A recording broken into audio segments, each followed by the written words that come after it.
Ay, qué ñoña, pero según yo era así todo bien rápido, ¿no?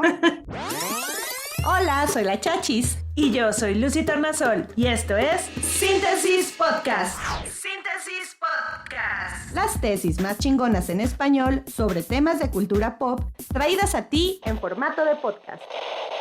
En la cápsula de hoy, la chisma está caliente. Primero voy a platicarles sobre una sacerdotisa candomblé. También les contaré un chismecito sobre los conjuros, qué son y por qué son poderosos. Y finalmente vamos a hablar de la monstruosidad de las mujeres históricamente. Quédate con nosotros.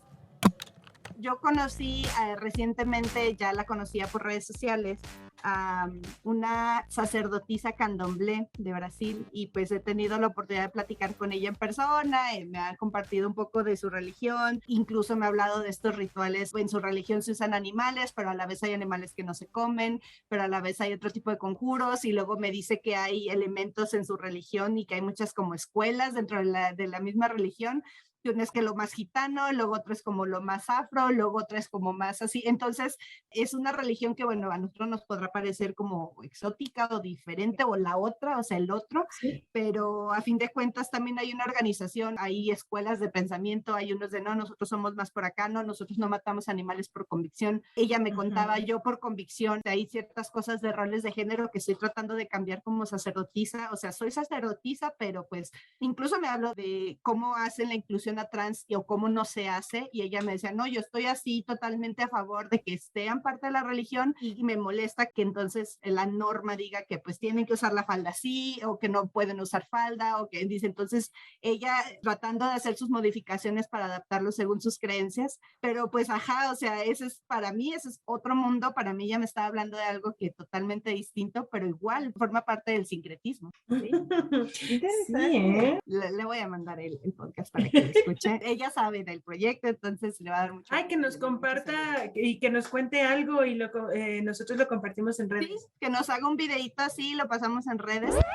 Y pues bueno, eso. Y eso, bueno, eso de los conjuros era como una lectura que hice pues un poco más rápido, pero también esta tesis es muy, muy interesante, pero uy, esta sí requeriría un episodio entero. Era otra que es de Yair Antonio Acevedo López, pero es, bueno, una tesis de literatura. Y que está hablando de justamente los conjuros, pero antes de empezar con este análisis que hace muy exhaustivo de los conjuros, pues también nos hace algunas definiciones así muy, muy puntuales. Por ejemplo, pues, ¿qué es superstición? ¿Qué es brujería? Y qué es la hechicería, ¿no? Y qué son los conjuros. Entonces, pues, digamos, se entiende por superstición todo lo que mezcla lo sagrado y lo profano, o sea, ni siquiera es algo así que digas, pues, superstición es lo que no es científico, o sea, no, o sea, son la creencia que sí queremos que sea y la creencia que no, o sea, es decir, una alteración de la creencia normativa que sería, pues, en el caso de América Latina, la católica, ¿no? Entonces, a la brujería y a la hechicería se les consideraban supersticiones por esto mismo, ¿no? Pues la brujería es, déjame ver, aquí estoy, más bien voy a hablarles rápido de los tipos de hechicería. Había dos, la practicada sobre todo por hombres, que tenía que ver a curas enfermedades, porque ellos sí saben lo que están haciendo, como curanderos, y la practicada por mujeres, cuya función tenía más relación a la adivinación del futuro, encontrar objetos perdidos, suerte en el juego, ligar o desligar voluntades, y donde entra pues la hechicería amorosa, que es donde más se va a encontrar esa producción literaria. Bueno, él explica también en la tesis por qué así es literatura, pues esta producción literaria de los conjuros, ¿no? Y que se hace normalmente, como ya lo mencioné también, para favores sexuales entre hombres, y para las mujeres asegurar una relación a largo plazo. Pues ya, tipos de hechicería hay muchas, ahumar con hierbas, corazones de animales, no maten animalitos para eso, infusiones con hierbas, otras sustancias, sangre menstrual, también semen, figuras de cera que clavaban con alfileres, listón para hacer nudos, o sea, todo eso, ¿no? Pero amarres. También lo padre es esto, que el conjuro tiene más propiedades mágicas que religiosas. O sea, ¿por qué? Porque la tradición oral se arraiga, porque el conjuro se respeta, quizá por la creencia de su efectividad si se dice literal. Pero también hay una cosa aquí en el que, por ejemplo, el conjuro puede funcionar tal cual como un conjuro que tú lees y que evocas, estás evocando algo a través de las palabras, pero también podía ser un amuleto. ¿Por qué? Porque muchas personas, bueno, él también hace su análisis en la época novohispana, entre 1500 1571 y 1671, pues digamos que mucha gente no estaba alfabetizada, entonces no podían leer el conjuro, entonces ese conjuro dejaba de ser conjuro y se volvía en un amuleto, que era un objeto a través del cual ellos pues ponían toda su fe, lo traían consigo, y ya no era tanto lo que dijera, sino saber que pues es un objeto mágico con el que pueden crear voluntades. Ya después, bueno, si les interesa, nos dicen en redes sociales, queremos que sigan hablando de conjuros, luego preparamos otro episodio, pero sí es un trabajo bastante exhaustivo. O que nos cuenten los conjuros que hayan hecho, ¿no? Que nos platiquen también. Es que ¿quién no ha hecho un conjuro? Sí.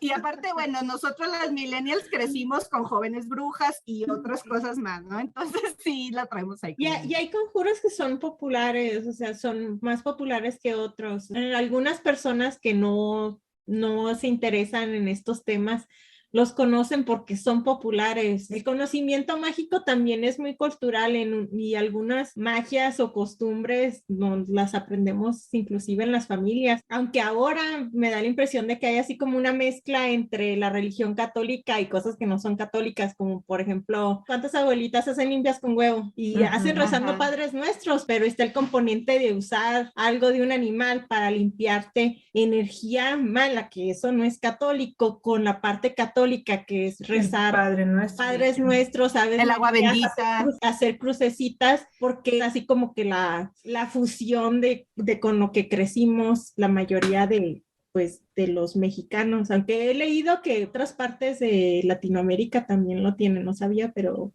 sí. Sí, claro, la santería. Sí. Bueno, vamos ahorita a cerrar esta cápsula y ahora vamos a presentar las redes sociales. Síguenos en nuestras redes sociales, Facebook, Twitter e Instagram, en donde estamos como Síntesis Podcast. También nos puedes contactar en nuestro correo electrónico, que es podcastsíntesis@gmail.com.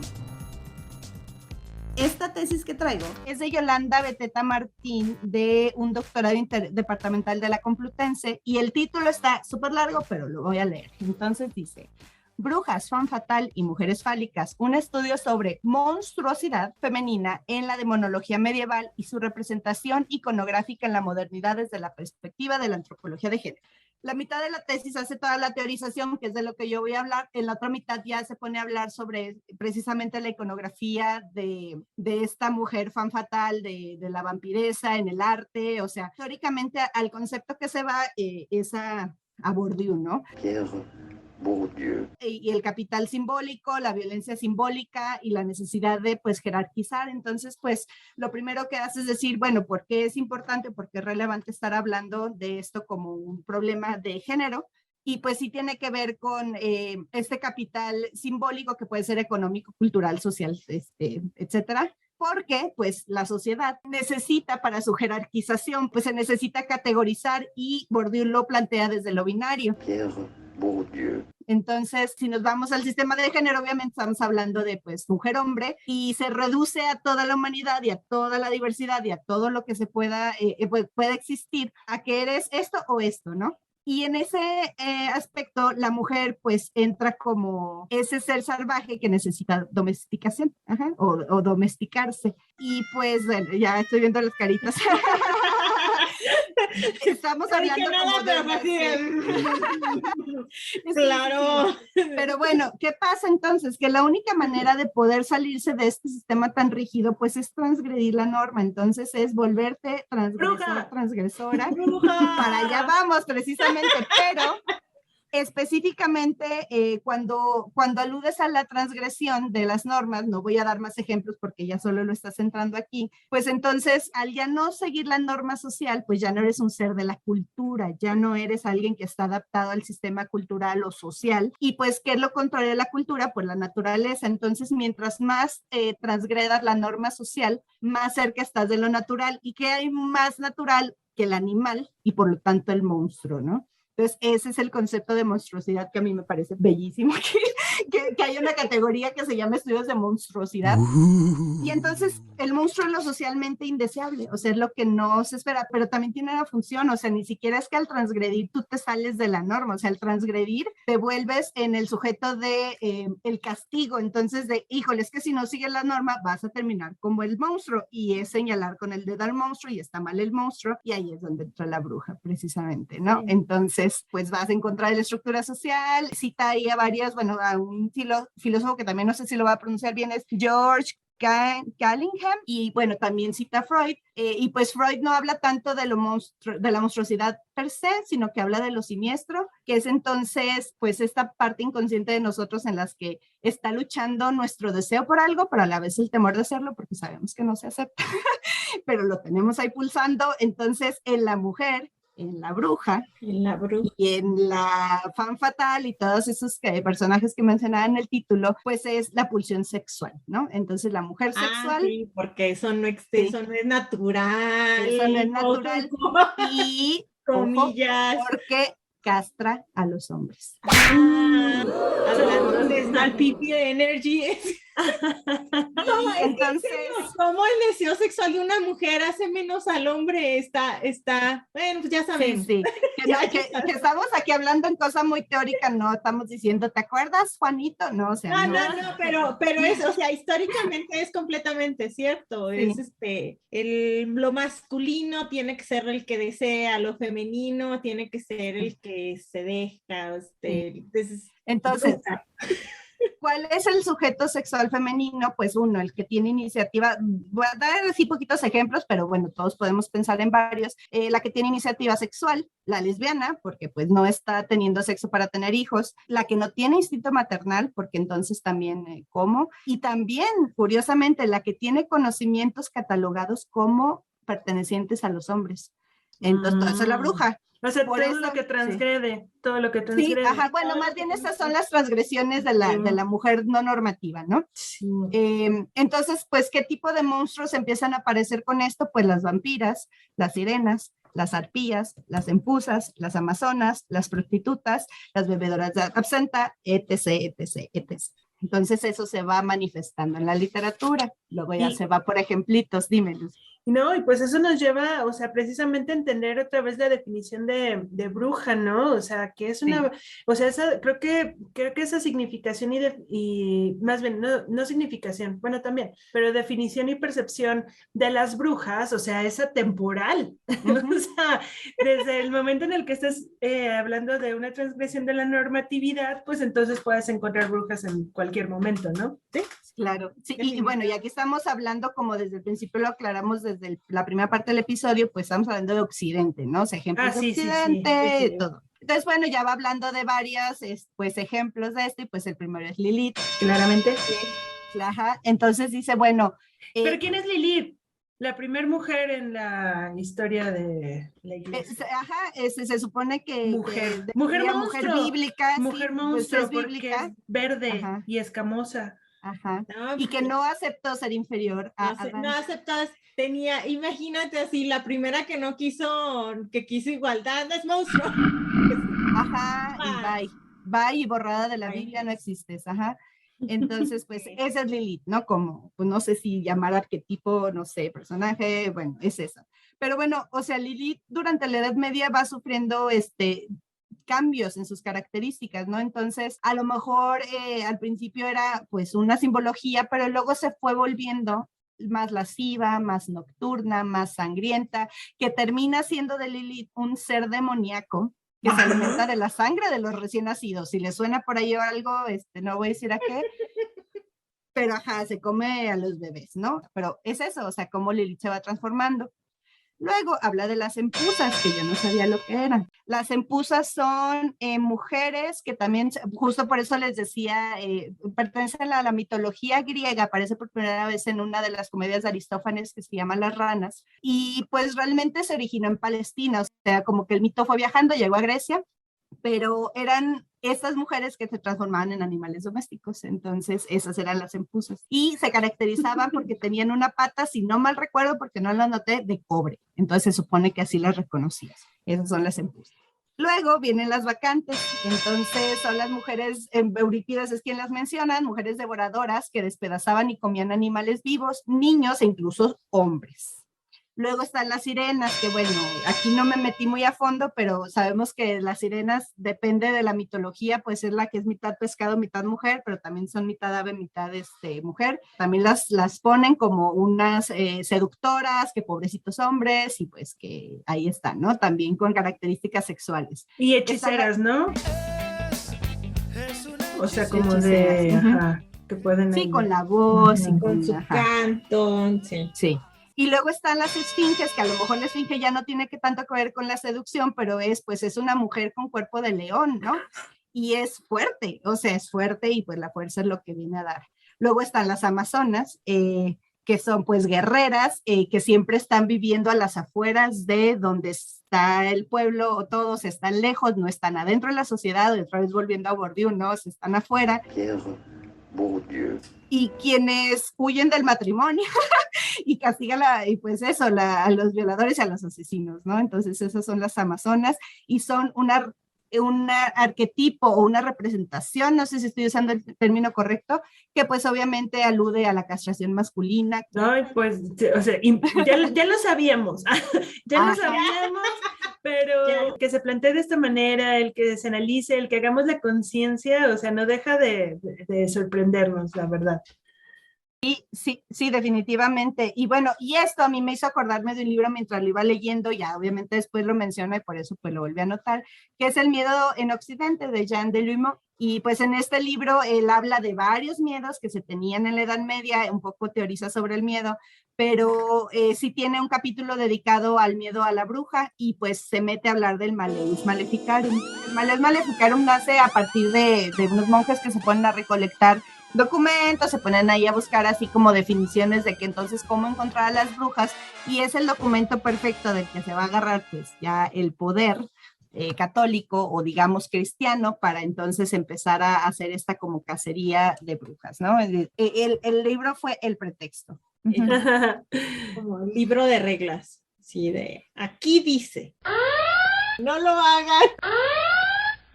Sí, o sea, como mencionabas, el Malleus Maleficarum, una piedra angular de la brujería, ¿no? Que pone por un lado a la Virgen y la bendición del lado de Dios y por otro lado a la bruja y a la maldición del lado del diablo, porque con la maldición, a través de los conjuros, de los hechizos, de los bailes, de todo, puedes causar un efecto y ahí está el poder al que le temen, nada más que es un poder negativo.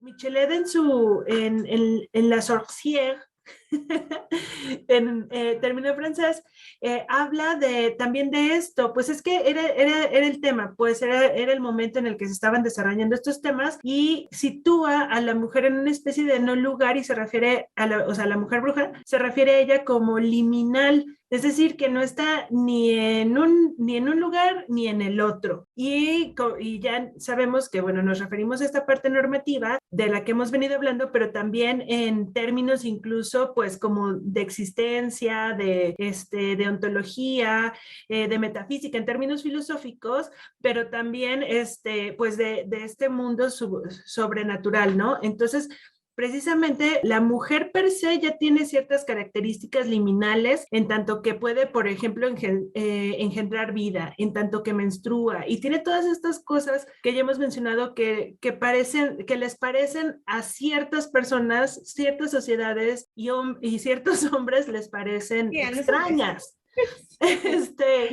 Y luego eso, que ya de por sí tenemos las mujeres, pues viene a reforzarse en las brujas como algo monstruoso, que es lo que nos viene platicando la Chachis, y o como algo que pertenece al demonio, ¿no? O sea, no son tal cual demonias, pero son simpatizantes del demonio. Sí, es la idea de que los seres que tienen el poder de elegir quiénes se reproducen y quiénes no, que se salgan del cuadrito del control y ya son del diablo. O sea, cualquier cosa que se salga del control patriarcal históricamente es del diablo, es un monstruo como está describiendo Soy la Chachis, o malo. Ajá, Sí. exacto, una Malo. carga negativa. Sí. Malo, negativo. Sí. Reivindiquemos estos conceptos, bueno, o sea, estamos conscientes y estamos exponiendo estos trabajos en donde el análisis, pues en ese contexto donde era completamente negativo. Ya nuestros comentarios es una lectura reivindicadora incluso, me parece, pero bueno, en esos momentos, como lo mencionas, literal era malo, porque estamos hablando de la moral católica medieval, entonces se consideraba malas. No, Sí. y tenía consecuencias considerarse malo, porque no nada más eres mala, sino que te juzgaban y te podías morir. No, pues te torturaban. Te podías morir misteriosamente a manos de Dios. Pero sí también como también resaltar justamente eso, o sea, la tesis que ya yo hablaba de Sombrerete Zacatecas ya no es tanto adentro de esta realidad, sino como por el contexto novohispano, que están lejos del centro de poder, un poco como que se empieza a aflojar todo, ya como que bueno, sí está mal, pero hay que tantas monedas monedas allá. y ya. Ajá, sí, o sea. Págale al juez y al que escribió todo y al que te acusó y pide perdón. Perdón, y ve. Deja de bailar con tus animalitos de granja. O sea, sí, depende mucho el contexto, pero el contexto es el mismo. El contexto es de cómo se define. Sí, a fin de cuentas venimos de esa tradición, ¿no? Mujeres versus brujas. Mujeres, sí. Para que seas mujer, te identifiques como mujer, tienes que ser buena, tienes que seguir ciertas reglas que se denominan así, entre comillas, naturales, y todo lo que se salga de ahí, bruja.